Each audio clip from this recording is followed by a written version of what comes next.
Welcome back to Sustainability Matters. I'm Tria Case. Today, we're taking a closer look at something that is integral to our lives, water. The water we drink, the water that runs through the city's waterway systems. Without it, we can't survive. New York City has one of the largest municipal water systems in the country. Billions of gallons flow from reservoirs into the city delivered every day. What we don't see is the complex network of infrastructure, protection, and planning that takes place to make this happen.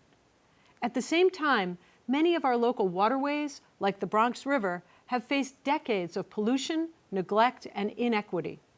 So the question is, how do we protect our water and make sure it's clean, safe, and accessible for everyone?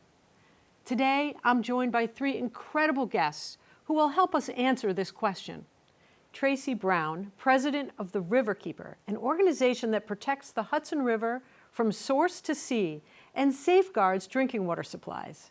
Chauncey Young, a coordinator for the Harlem River Coalition, which is focused on improving environmental quality and access to the Harlem River in the Bronx. And Siddhartha Sanchez, executive director of the Bronx River Alliance, which works to make the river healthy, recreational, and educational resource for all. Let's talk a little bit about the Bronx River and maybe tell us a little bit about its history and sort of why we are where we are today. Sure. I think one of the things that makes the Bronx River so special is its history. We are proud to stand on the shoulders of decades of grassroots activism.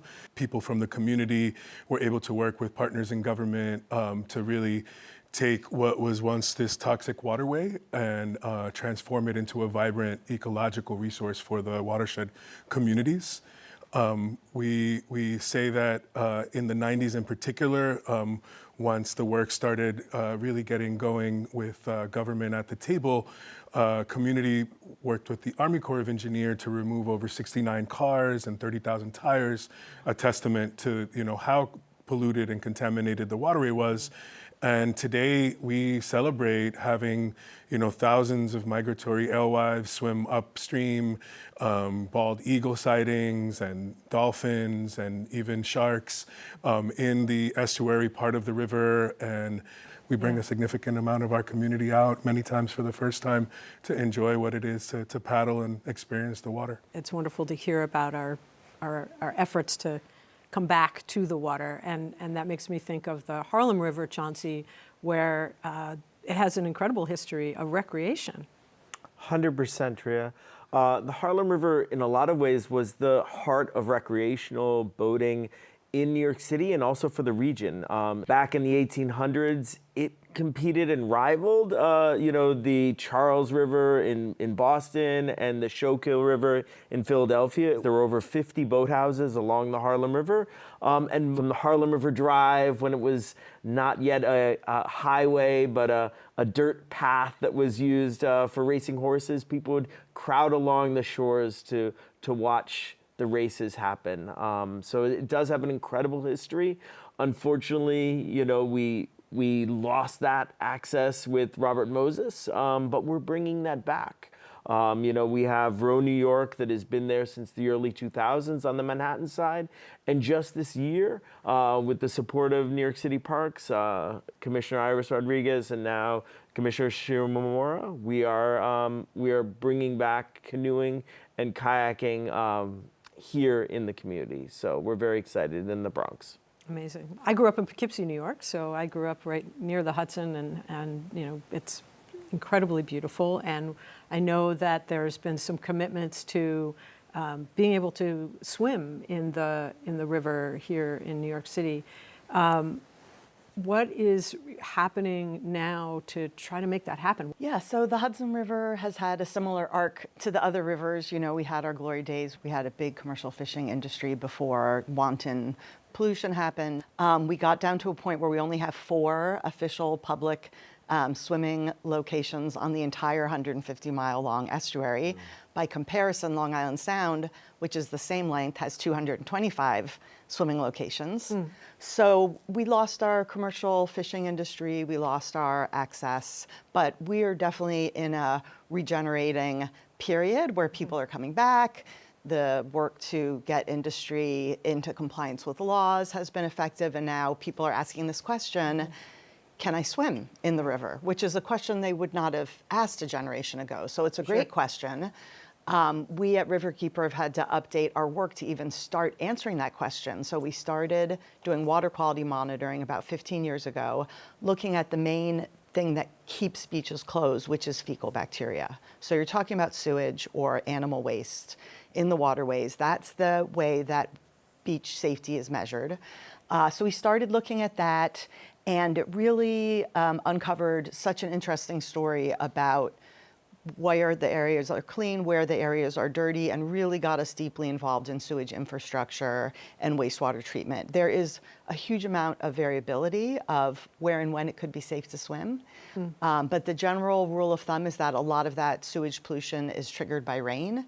New York City famously has the largest amount of untreated sewage that we dump into our waterways of any city in the US by a magnitude.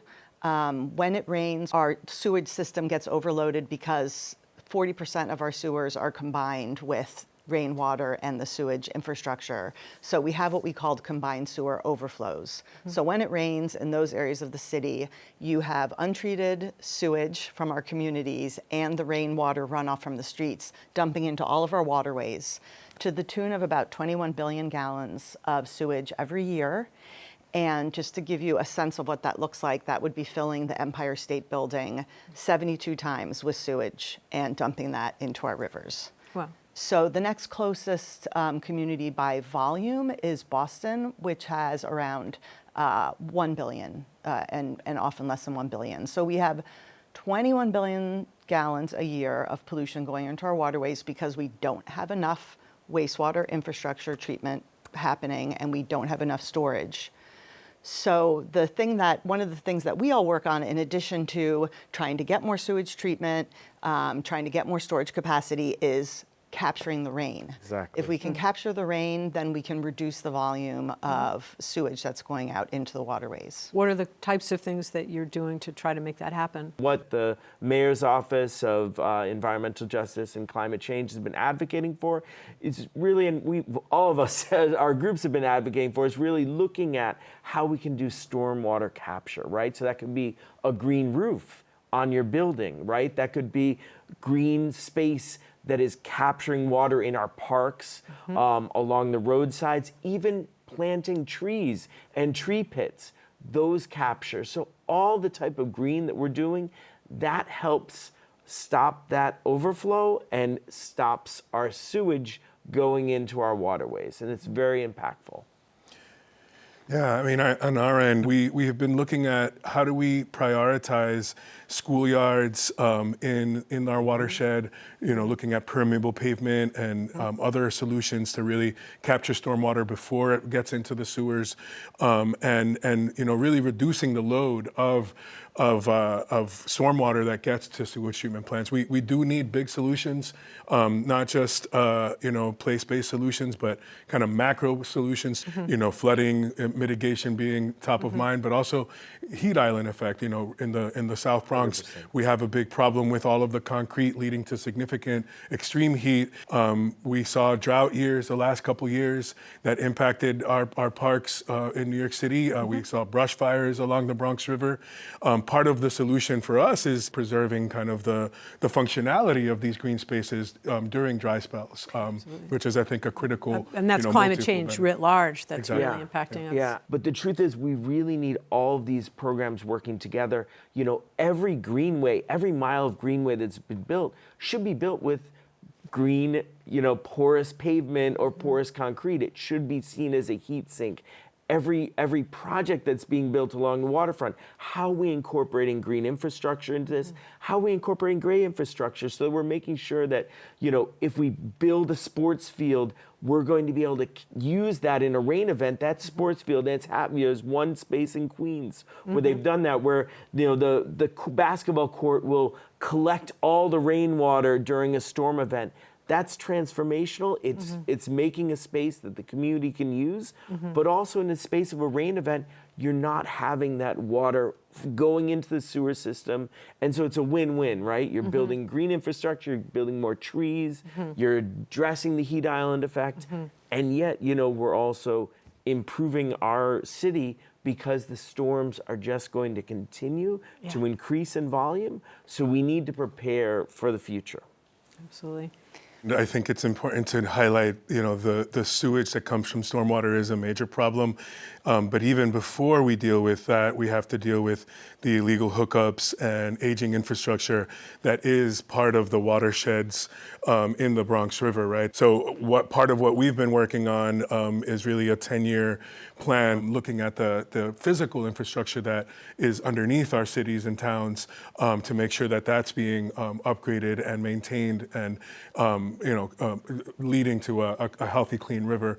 Advocating for green infrastructure projects. We just had an incredible project get approved a few years ago, the daylighting of Tibbetts Brook. This was something we advocated for decades. We have streams throughout New York City, and unfortunately, with the build out of the city, many of those streams went into the sewer system. One of the largest streams in the Bronx is Tibbetts Brook. It comes from a park, comes down and goes into a park in Van Cortlandt, and there it goes into the sewer system. And we finally had that decades of push. We finally had the city agree, you know what, it's time to daylight Tibbetts because that fresh water is overwhelming our sewage system. So the daylighting of Tibbetts, it's reducing the volume of water that's in there. I mean, it sounds like we're talking about these macro solutions that we need to have the ability to deal with what's going to come to the city regardless. Yeah, we need to have the right capacity to match the number of toilets, and people keep building, and we're not building more sewage treatment, we're just discharging more sewage. So we have two big initiatives also in addition to all this great local work and the green infrastructure work that could really get at the problem. One is renewable Rikers. So renewable Rikers is a once in a generation opportunity to address a serious incarceration crisis that the city has, to close down the prisons, the jail, and create a smaller population, and to take that island and build a state-of-the-art wastewater treatment plant in its place. Renewable Rikers is the law. There is a statute that says this needs to happen. We're behind on implementing it. We're really hoping Mayor Mamdani will help get that project back on track.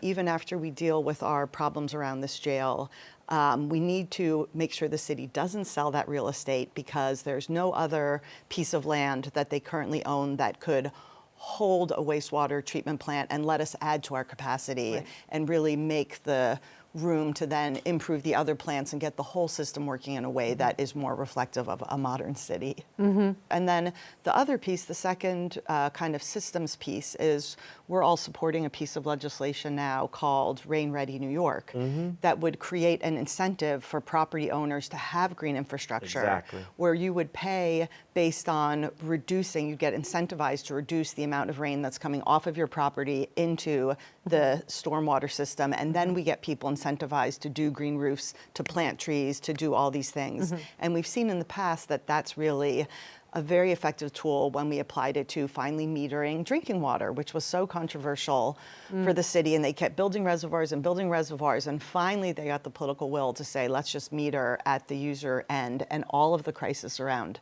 drinking water source volume was resolved because people don't want to be throwing money down the toilet because it's running and running. They want to fix it and they want to put in better plumbing. So the same thing will happen for stormwater. There are a lot of people who care about this, who want to make a difference, but they're not really sure what they can do to help ameliorate these issues. What are some things that you all would recommend to somebody who wants to make a difference here? Yeah, I mean, I think first is you got to educate our community about this. I mean, this is not something that everyone really understands, that when you're throwing out a piece of trash on the ground, that trash is going to go into the sewer system, is going to clog up that system and make it more likely that we're going to have these overflow situations happen. I mean, it's a real communication issue, because do people even know that these funds exist for green roofs, you know, for the green infrastructure project, the community education, right? Is it going out in languages that people speak, in languages that people read, right? Because sometimes we think about, oh, we shared this on the internet, we shared this on some obscure government website. Who's getting that access? What are some of the ways that you're communicating with your community to help educate them? So we always do a lot of on-land education.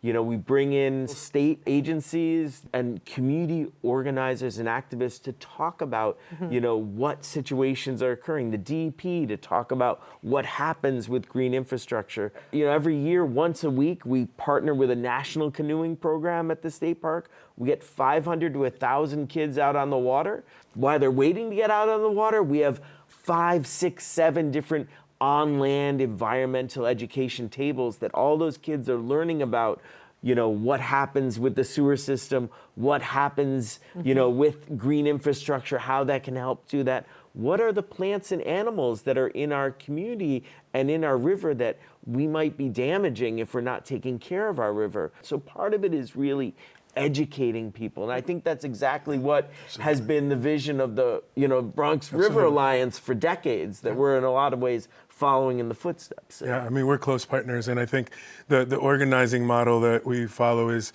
really about meeting community where they are, leveraging the river for the benefit of watershed communities. I think for those who are ready to get involved, we have any number of ways up on our website. You can volunteer, you can join one of our teams that informs our programs. We have recreational programming, educational programming that is the core of who we are and how we begin the pipeline of engagement, right? Folks come out onto the water for the first time. They understand and see their community from a different perspective. They understand the history as part of getting to know us, and how central they are as individuals to the future of the river. Absolutely. I mean, Tracy, the Riverkeeper's been doing this since the 60 60s. years. It's our 60th anniversary this year, yeah. And was really in the forefront of a lot of this clean water work. Given sort of the trajectory of the work of Riverkeeper, what makes you hopeful? Yeah, so I am hopeful that we're on an arc of recovery, that we're continuing to bring the river back. And when you see the marine life, you see the return of whales and dolphins down in New York Bight. We do an annual whale watch out of Brooklyn in the fall, which has become popular, and that's only possible because the water coming out of the Hudson and mixing with the Atlantic Ocean is cleaner and sustaining more marine life. So that gives me a lot of hope.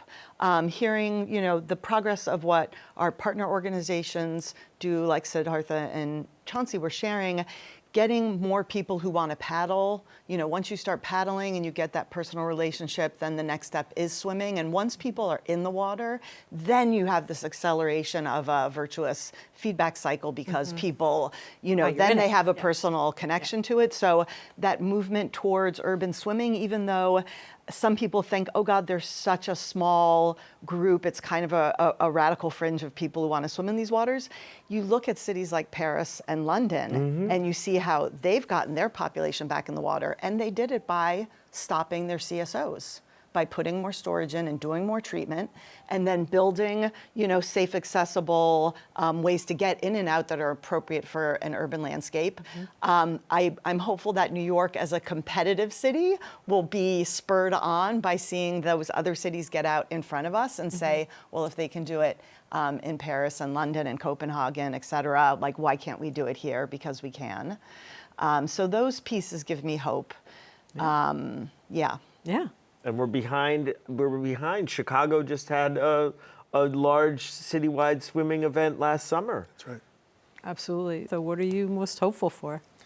You know, I would say our community is my biggest inspiration. I think the fact that folks before the river was restored, before the parks existed, could see that this was worth fighting for, and that for decades they fought to, get us to this place, gives me hope for this next phase where we have access and we have a clean enough river that people can see what it looks like. The wildlife, the young people, the community that comes out to care for these green spaces, to fight for these green spaces. I am always, just overwhelmed with the love and dedication that local folks feel for their parks, and how folks come out, whether they have a stroller and it's their day off, or whether they're retired, or they're even coming from another borough to support this work that we do.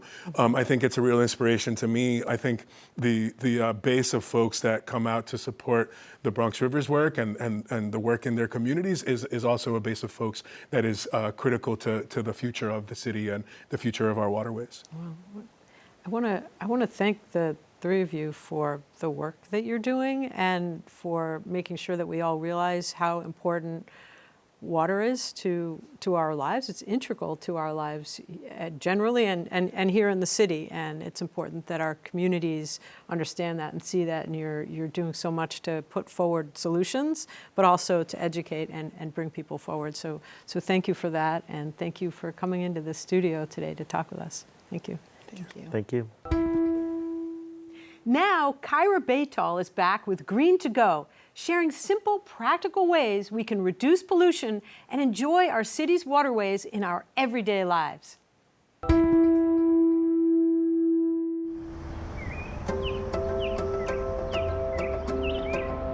Volunteers across the city remove tens of thousands of pounds of trash from our waterways every year. Today, I'm volunteering with the Bronx River Alliance for one of the many cleanups they host along the river. And this time, we're cleaning Starlight Park. Let's go. How's it going? Good morning. Right now, we're just getting all the trash along the bank of the river, and we're gonna make our way down the path and loop around to the field of the park. Cool, let's go. Yeah. A lot of the times, it's like cigarette butts, bottle caps. Those are kind of the top offenders. All the additives in there are definitely not great for the soil, not great for the plants. If it's sunny and it's warm, people gonna be in the park. We're gonna have trash to pick up on Monday. It's not a great smell. What kinds of wildlife do you see out here? Oh yeah, hopefully we'll see some when we walk past the retention pond. Turtles. Along the river, not necessarily in this park, but further up, we definitely see like beaver activity. But the beavers are like, they're evading us. Like we can never actually find a beaver. And you guys see, like it didn't look like there was that much trash, but you see how much of it is like hiding. The turtles don't want to come out.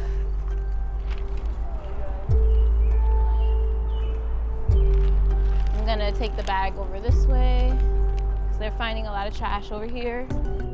Attending a cleanup is a great way to help protect our rivers and improve the health of our ecosystems. By collecting the trash before it ends up in the water, we can help keep the river flowing.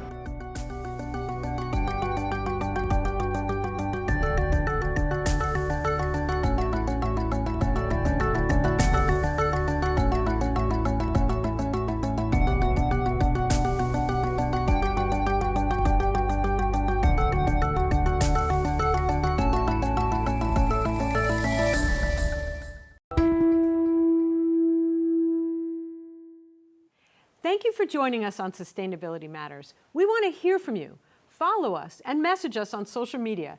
If you like what you just saw and want to support more great programming like this, just click on the link below. And remember, the water you use every day connects to something much bigger, so how you protect it matters.